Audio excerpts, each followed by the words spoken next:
tanggal 2 Oktober 2023, Mahkamah Konstitusi akan memutuskan uji formil Judicial Review Omnibus Law Undang-Undang Cipta Kerja nomor 6 tahun 2020. Tentu keputusan ini akan berpengaruh sekali untuk jangka panjang 30 tahun bagi buruh Indonesia, petani, lingkungan hidup, penggiat hak asasi manusia, dan kelompok-kelompok kelas pekerja lain.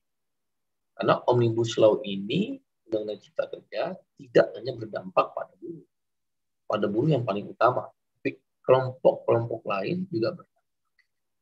Bila mana uji formil ini para penggugat dikalahkan, maka masa depan buruh dan kelompok kelas pekerja akan sulit. Oleh karena itu, Partai Buruh mempunyai sikap sebagai berikut. 1.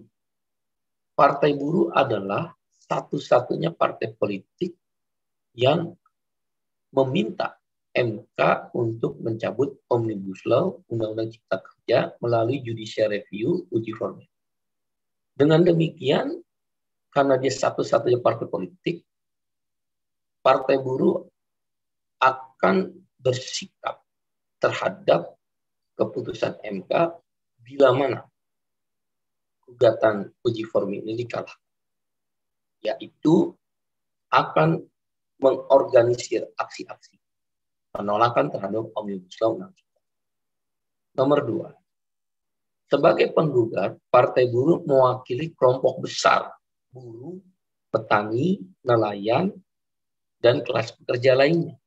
Jadi, kelompok besarnya ada di gugatannya Partai Buruh, yaitu 4 konfederasi serikat buruh terbesar, yaitu ORI, KSPSI, KSPI, KPBI, dan KSBSI.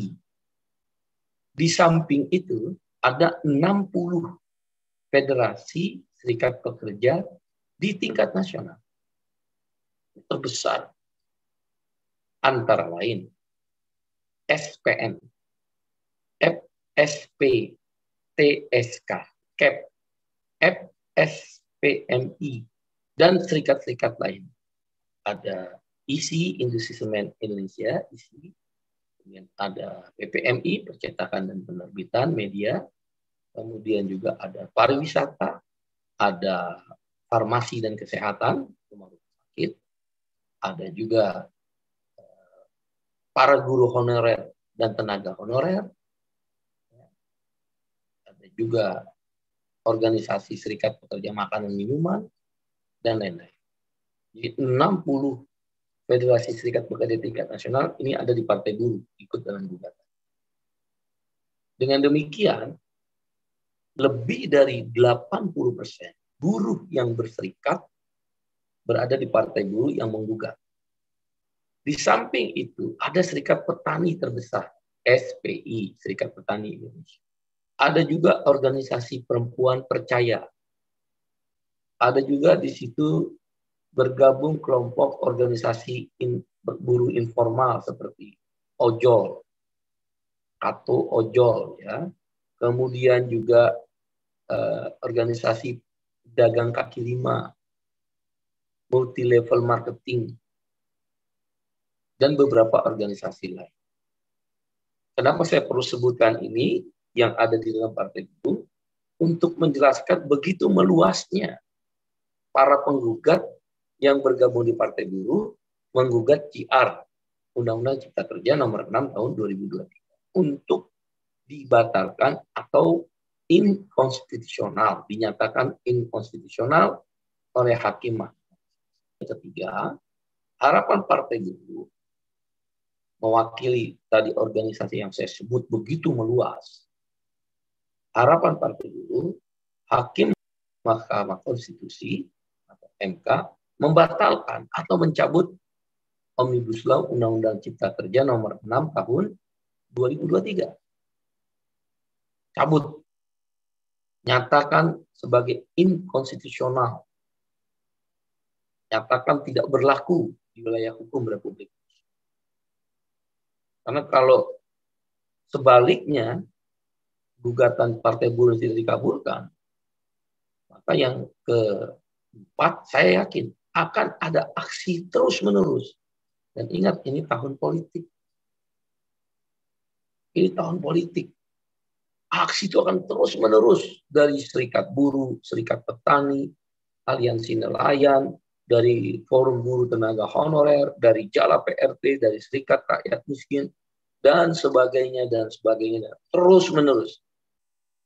Kami mengingatkan Hakim Mahkamah Konstitusi jangan bermain api. Jangan bermain api. Karena ini tahun politik. Pertimbangkan dengan baik-baik. Karena kami berprinsip, kalau keadilan tidak didapat di ruang sidang Mahkamah Konstitusi, maka jalanan adalah cara kami untuk mencari keadilan. Yang kelima, pada tanggal 2 Oktober 2023 akan ada pembacaan keputusan Judicial Review uji formil Omnibus Law Undang-Undang Cipta Kerja nomor 6 tahun 2003, maka Partai Buruh dan KSPI dan elemen-elemen yang tadi saya sebut, 4 konfederasi serikat buruh akan aksi besar-besaran di gedung MK. Dan serempak di seluruh Indonesia. Jadi nggak hanya di MK, tanggal 2 Oktober ini aksinya, aksi tanggal 2 Oktober itu adalah di gedung MK. Selain di gedung MK, pusat aksi itu di gedung MK, selain di gedung MK pada tanggal 2 Oktober serempak di seluruh Indonesia. Antara lain di Bandung, di Serang, Banten, di Semarang, di Surabaya, di Batam, di Aceh, di Medan, di Pekanbaru, di Bengkulu, di Lampung, di Jambi, ya, di Banjarmasin, kemudian juga ada aksi di Pontianak, kemudian juga ada di Ternate, Maluku Utara, di Ambon, Maluku, di Mimika, Papua Tengah, di Jayapura, di Papua, di Makassar, ya, ada juga di Morowali, di Manado, dan kota-kota industri lain. Serempak seluruh Indonesia. Partai Buruh punya 38 provinsi pengurus. Itu serempak ikut aksi 2 Oktober. Ya, dan punya 487, saya ulangi, 487 kabupaten kota dari total 514. Meluas ini aksi. Jadi aksi ini akan diorganisir oleh Partai Buruh dan serikat-serikat. Untuk aksi di gedung MK pada tanggal 2 Oktober, puluhan ribu buruh. Totalnya bisa ratusan ribu. Hati-hati MK. Jangan mengulang kejadian mogok serempak tanggal 8 Oktober 2020. Jangan mengulangi. Terjadi di mana-mana aksi. Meluas. Ya, jadi puluhan ribu buruh di di gedung MK, di seluruh Indonesia 300 kabupaten kota lebih, khususnya kota-kota industri juga akan meluas. Tuntutannya hanya 2. 1, cabut Omnibus Law Undang-Undang Cipta Kerja nomor 6 tahun 2020. MK harus memutuskan itu dinyatakan tidak berlaku atau inkonstitusional di wilayah Negara Kesatuan Republik Indonesia. Tuntutan kedua, naikkan upah 2024 sebesar 15%. MK kalau tidak hati-hati, tidak memberikan rasa keadilan, maka jalanan adalah cara kami mencari keadilan, ditambah 1 isu naikkan upah. Udah klop. Ibarat api tersiram bensin.